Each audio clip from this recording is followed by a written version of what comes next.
दोस्तों, अजयपाल शर्मा का ये दुश्मन, अजयपाल शर्मा को चुनौती देने वाला ये जहांगीर खान आज मिट्टी में मिल गया है। बंगाल से इस समय हिला देने वाली खबर आ रही है। किसी ने सोचा नहीं था कि ऐसा भी हो जाएगा। जिसका डर था बंगाल चुनाव में वही हो गया। ममता बनर्जी और ये खुद को जो तोप समझ रहा था जहांगीर खान, अब इसकी औकात चुनाव आयोग ने इसे बता दी है। कैसे ये फाल्टा विधानसभा के हिंदू वोटरों को धमका रहा था, कैसे इसके जो चमचे थे हिंदू महिलाओं को, उनके पतियों को मारने की, उनको रेप करने की धमकी दे रहे थे। लेकिन अब इसकी जो औकात है, अकल है, वो ठिकाने लग चुकी है। दोस्तों नमस्कार, जय हिंद। मेरा नाम है संदीप और आप देख रहे हैं अपना उत्तर प्रदेश।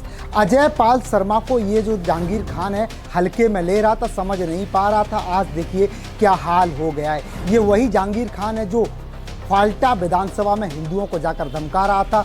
इसके कार्यकर्ता हिंदू महिलाओं को जाकर रेप करने की धमकी दे रहे थे, उनके पतियों की हत्या करने की बात कर रहे थे। लेकिन अब फाल्टा विधानसभा में जैसे ही ऐलान हुआ है कि अब दोबारा मतदान होगा, ममता बनर्जी से लेकर टीएमसी तक की हालत खराब हो गई है। दोस्तों, ममता बनर्जी का शागिर्द और अभिषेक बनर्जी का जो चमचा जहांगीर खान था, अब इसकी जो औकात है चुनाव आयोग ने इसे बता दी है। कैसे गुंडई करने का नतीजा अब इसे मिल गया है। ये खास रिपोर्ट देखिए और समझिए कैसे अजयपाल शर्मा ने इस जहांगीर खान की अकल ठिकाने लगा दी है और कैसे पश्चिम बंगाल से इस समय बड़ी खबर आ रही है।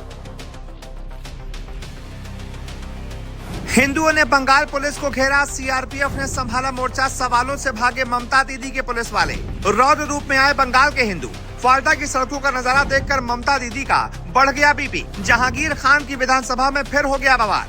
अब जहांगीर खान को उल्टा लटकाएंगे योगी के सिंघम अजयपाल शर्मा। पहली बार छाती ठोककर हिंदुओं ने लिया टीएमसी के गुंडों से बदला।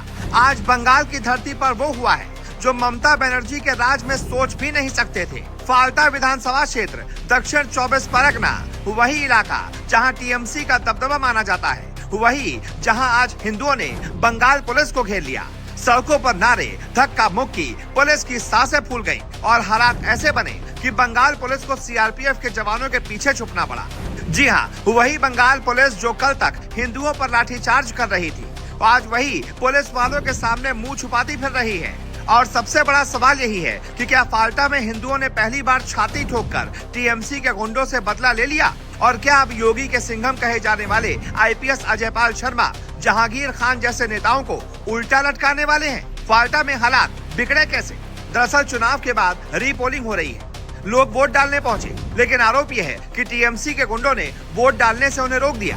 कुछ परिवारों ने कहा कि हमारे घर में 10 से 12 लोग हैं, लेकिन वोट डालने सिर्फ 1-2 लोग ही जा पाए। अब सोचिए, ये लोकतंत्र है या टीएमसी का आतंक तंत्र? इसी गुस्से में लोग सड़कों पर उतर आए। लोगों ने विरोध प्रदर्शन करना शुरू कर दिया, सड़कें जाम करने की कोशिश की। तभी बंगाल पुलिस ने अपना असली चेहरा दिखा दिया, लाठीचार्ज। अब सवाल उठता है, जब लोग वोट डालने की बात कर रहे थे तो लाठीचार्ज क्यों? जब लोग लोकतंत्र की मांग कर रहे थे तो उन्हें पीटा क्यों गया? और जैसे ही लाठीचार्ज हुआ, शांत लोग उग्र हो गए। हिंदू समाज का वो आक्रोश फूट पड़ा जिसे ममता सरकार सालों से दबाने की कोशिश कर रही थी। ग्राउंड रिपोर्ट में साफ दिखा कि भीड़ ने पुलिस को चारों तरफ से घेर लिया। लोग सवाल पूछ रहे थे कि किस हालातों में लाठीचार्ज किया, किसके आदेश पर लाठीचार्ज हुआ। टीएमसी के गुंडे खुले घूम रहे थे, तब पुलिस कहाँ थी? लेकिन बंगाल पुलिस के अधिकारी जवाब देने के बजाय कैमरे से बचते हुए नजर आए, सवालों से भागते हुए नजर आए। और सबसे ज्यादा चौंकाने वाली तस्वीर, पुलिस खुद पीछे हट रही है, सीआरपीएफ जवानों को आगे कर रही है। मतलब साफ है, बंगाल पुलिस को खुद भरोसा नहीं कि जनता का गुस्सा वो संभाल पाएगी, क्योंकि जनता अब डरने वाली नहीं है। अब समझिए, ये सिर्फ फाल्टा की घटना नहीं है, ये बंगाल के हिंदुओं की दबी हुई चीख है। ये वही बंगाल है जहां आए दिन हिंदुओं के घर जलते हैं, जहां पूजा के जुलूस पर पत्थर चलते हैं, जहां वोट बैंक के नाम पर अपराधियों को संरक्षण मिलता है। और आज पहली बार हिंदू समाज ने ममता के सिस्टम को बता दिया, अब बहुत हो गया। क्योंकि जब कोई परिवार कहता है कि हम 15 लोग हैं, लेकिन वोट डालने सिर्फ 2 लोग जा पाए, तो ये सिर्फ चुनावी धांधली नहीं, ये हिंदुओं के अधिकारों की हत्या है। और यही कारण है कि फाल्टा की सड़क पर जो गुस्सा दिखा वो अचानक नहीं था, ये सालों का जमा हुआ आक्रोश था। और अब बंगाल पुलिस के अफसरों के पास जवाब नहीं है। कैमरे पर एक अधिकारी से बार बार पूछा गया, कंट्रोल कैसे करेंगे, लाठीचार्ज क्यों किया? लेकिन अधिकारी चुप, क्योंकि सच बोलेंगे तो नौकरी चली जाएगी और झूठ बोलेंगे तो जनता उन्हें छोड़ने वाली नहीं। आज फाल्टा की सड़क पर बंगाल पुलिस नहीं, ममता बनर्जी की पूरी मशीनरी कटघरे में खड़ी थी। अब सवाल बड़ा है, क्या चुनाव आयोग इस मामले पर सख्त एक्शन लेगा? क्या सीआरपीएफ और केंद्रीय एजेंसियां अब बंगाल में और सख्ती करेंगी और क्या टीएमसी के जहांगीर खान गैंग पर कार्रवाई होगी?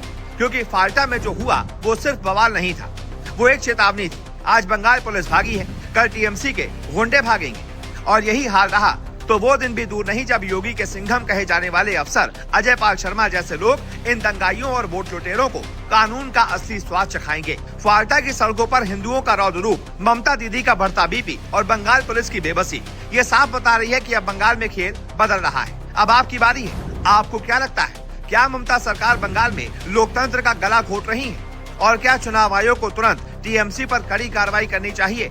कमेंट में लिखिए और वीडियो को शेयर कर दीजिए ताकि सच हर हिंदू तक पहुंचे। जय श्री राम, वंदे मातरम।